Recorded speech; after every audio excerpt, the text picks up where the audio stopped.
Bonjour à toutes et à tous. L'évangile apocryphe selon Marie-Madeleine date du IIe siècle. Ce n'est pas une biographie supplémentaire du Nazaréen, mais un échange entre Jésus ressuscité et ses disciples, un genre littéraire très en vogue à cette époque-là.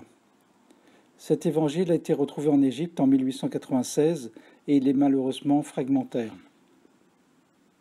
Pourquoi le lire?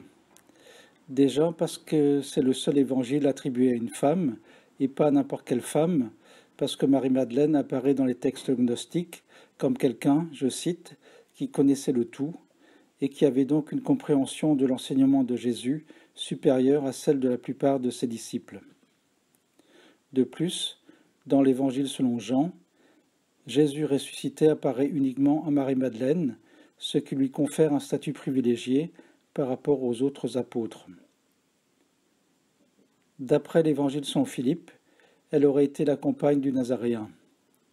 Si vous voulez approfondir le sujet, je consacre une vidéo sur la place de la femme chez les gnostiques. Ce texte très court débute par un échange entre Jésus et ses disciples.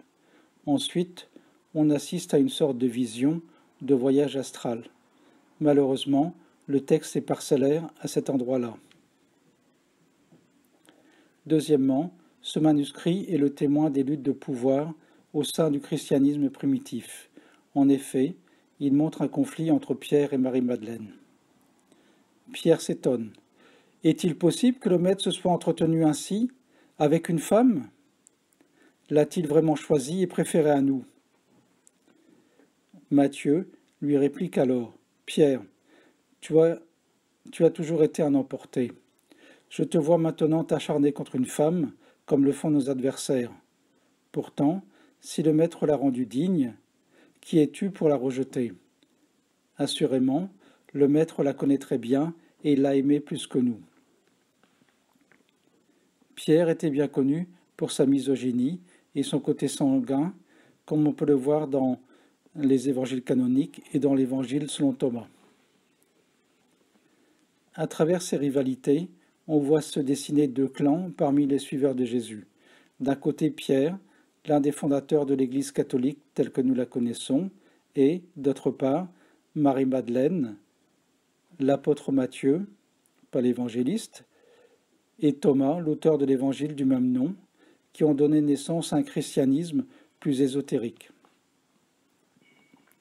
Troisièmement, malgré sa brièveté, l'évangile selon Marie-Madeleine contient des perles de sagesse.